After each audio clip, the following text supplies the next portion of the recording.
হাজার বছরের এক পুরাতন ব্যবসার নাম পতিতাবৃত্তি। লোকমুখে আরও বিচিত্র নাম আছে এর: গণিকাবৃত্তি, বেশ্যাবৃত্তি, দেহ ব্যবসা ইত্যাদি। বিচিত্র এই দোকানিরাই আমাদের সমাজে পতিতা, গণিকা, বেশ্যা, রক্ষিতা নানাভাবে পরিগণিত হয়।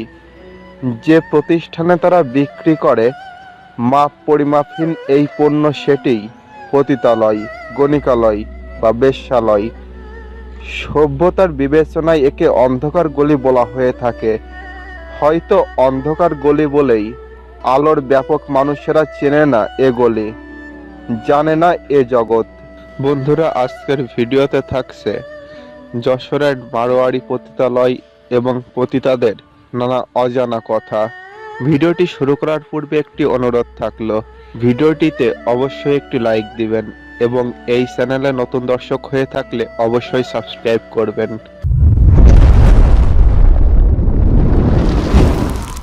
সরকার অনুমোদিত বাংলাদেশে 14 থেকে 18টি গণিকালয় বা পতিতালয় আছে।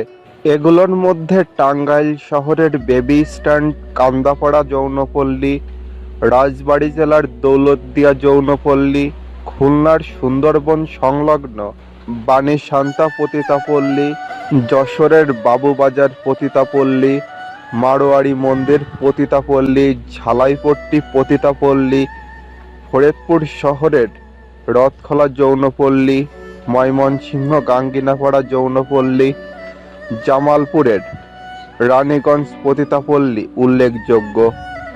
এসব যৌনপল্লীতে সরকার অনুমোদিত লাইসেন্সধারী পতিতা রয়েছে। প্রাচীন জনপদ যশোরের কেন্দ্রবিন্দু পৌর এলাকায়ও রয়েছে এর ধারাবাহিক ঐতিহ্য। বর্তমানে শহরের 3টি এলাকায় 7টি পতিতালয়ের রয়েছে বৈধ অনুমতি। মোট 134টি ঘরে ঘরওয়ালি দিয়ে মেয়ের সংখ্যা আছে 437 জন। অনুসন্ধানে দেখা গেছে মারোয়ারি মন্দির এলাকায় 1 নং গলিতে জয়নক ডাক্তার ইয়াকুবের বাড়িতে 24টি ঘরে মেয়ের সংখ্যা 48 জন। মারোয়ারি মন্দির এলাকার মাঝের গলি বা 2 নং গলিতে ঘর আছে 16টি, মেয়ের সংখ্যা 32 জন। মারোয়ারি মন্দির এলাকার 3 নং গলিতে 27টি ঘরে মোট মেয়ের সংখ্যা 81 জন। এই ব্যবসার সাথে এককালে জড়িত ছিল জয়নক মেরি, এ বাড়ির মালিক। এছাড়া রয়েছে এক একটি গলিতে একাধিক রাঁধুনি, এক সময়ের পতিতা ছিলেন যারা জীবন যৌবন হারিয়ে এখন এরা মৃত্যু পথযাত্রী মাসি। এদের সাথে আলাপে জানা গেছে দেশের প্রত্যন্ত অঞ্চল থেকে, বিশেষ করে রংপুর, দিনাজপুর, ঢাকা, বরিশাল, ফরিদপুর, নড়াইল, মাগুরা, চুয়াডাঙ্গা, যশোরের প্রত্যন্ত গ্রাম অঞ্চল, এমনকি শহরেরও অনেক দিনমজুর পরিবারের মেয়েরা এই অন্ধকার গলির বাসিন্দা। জানা গেছে বাবা মার সংসারের অভাব, স্বামীর নির্যাতন, প্রেমিকের প্রতারণা, অবুঝ অবস্থায় হারিয়ে যাওয়া এবং দুষ্ট লোকের খপ্পরে তারা এই নিষিদ্ধ গলির প্রাণীতে পরিণত হয়েছে। কথা হচ্ছিল মারোয়ারি মন্দির এলাকার 1 নং গলির বাসিন্দা রুনার সাথে। এখন কেমন চলছে জানতে চাইলে বলে ভালো। এখানে তাকে মাসে ঘর ভাড়া দিতে হয় 1500 টাকা। প্রতিদিন যত পুরুষ আসে তার কাছে সে কাউকে ফেরায় না, দাম পোষালেই সে রাজি হয়। পুরুষ প্রতি 100 বা 200 টাকা, যে যা দেয় এই টাকা থেকেই মার সংসারে আবার টাকা পাঠায়। মা জানে রুনা গার্মেন্টসে চাকরি করে, বছরে 2-1 বার সে বাড়িতে যায়। এক প্রশ্নের উত্তরে সে জানায়, এইখানে সাইজা গুইজা থাহি, প্রতিদিন সাবান সহ স্নো পাউডার মাখি। দেইখা অনেকেই ভালোবেসে বিয়ের প্রস্তাব দেয়, কিন্তু রাজি হয় না। দেখি তো সবাই আবার ফিরে আসে।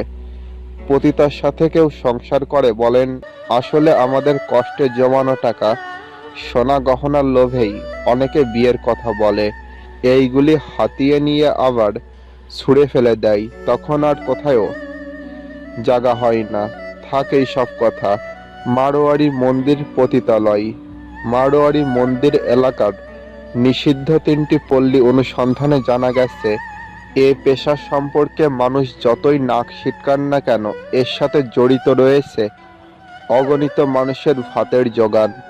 কেবলমাত্র পতিতার জীবন না, বরং জড়িত রয়েছে তাদের পরিবার, বাড়ির মালিক, ঘরওয়ালি, নাইট গার্ড, রাঁধুনি, মদের দোকানদার, পান বিড়ি বিক্রেতা সহ বিভিন্ন ধরনের হকার, যাদের জীবনের অর্থনৈতিক যোগান সরাসরি এ ব্যবসার সাথে জড়িত।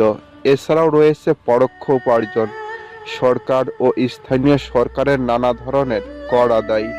এদের সাথে আলাপে জানা গেছে, মারোয়ারি মন্দির এলাকার 1 নং গলির মালিক ডাক্তার ইয়াকুব তার 24টি ঘর থেকে ভাড়া বাবদ দিন 100 টাকা হারে মাসে 72,000 টাকা আয় করে।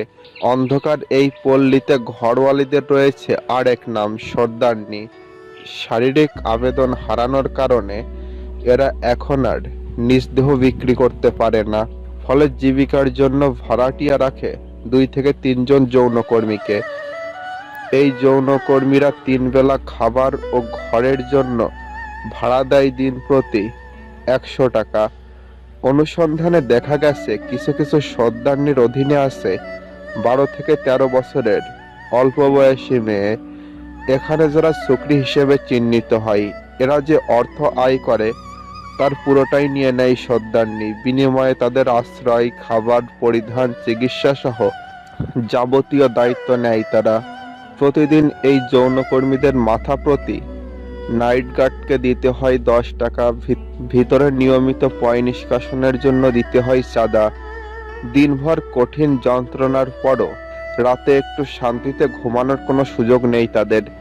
ছোট্ট ঘরে একটি খাটে সর্দারনি সহ 3 থেকে 4 জনকে ঘুমাতে হয় কোনো এক রকমে। সকালে ল্যাট্রিনের জন্য লাইন, গোসলের জন্য অপেক্ষা, দিনভর নানা পুরুষের মনোরঞ্জন, বিকৃত রুচি সম্পন্ন মানুষের বিচিত্র উৎপাত, সবকিছুকেই এদের আলিঙ্গন করতে হয় হাসি মুখে, কারণ এই হাসিই তাদের বিজ্ঞাপন। আলাপে জানা গেছে, রাজনীতিক, সাংবাদিক, ডাক্তার, ইঞ্জিনিয়ার, বিশেষ বাহিনী, পুলিশ সহ সমাজের কথিত অভিজাত থেকে নিচুতলার সব শ্রেণীর মানুষই এখানকার নিত্য অতিথি। এক প্রশ্নের জবাবে তারা জানায়, গত বছর খানিক ধরে তেমন কোনো উৎপাত নেই, কিন্তু তার আগে 2 থেকে 3 বছরে অত্যাচারের ঝড় বয়ে গেছে তাদের উপর দিয়ে। এমনও দিন গেছে তাদের যে থালা বাসন পর্যন্ত কেড়ে নিয়ে গেছে মাস্তানরা। বর্তমানে ব্যবসা কেমন চলছে জানতে চাইলে প্রায় সব পতিতাই জানান মন্দা। কারণ উল্লেখ করেন একাধিক, তার মধ্যে শহরের আবাসিক হোটেল ও মহল্লায় ভাড়া করা বাড়িতে নিয়মিত দেহ ব্যবসা হচ্ছে। অভিযোগ এনে বলেন, ওদের তো লাইসেন্স নেই, সরকারও কিছু বলে না, অথচ আমাদের ভাত মারা যাচ্ছে। বন্ধুরা, ভিডিওটি কেমন লাগলো তা অবশ্যই কমেন্টস বক্সে জানাবেন, এবং আপনারা কি ধরনের ভিডিও চান তা জানাতে ভুলবেন না, এবং শেয়ার করবেন বন্ধুদের সাথে। তো দেখা হবে পরবর্তী ভিডিওতে।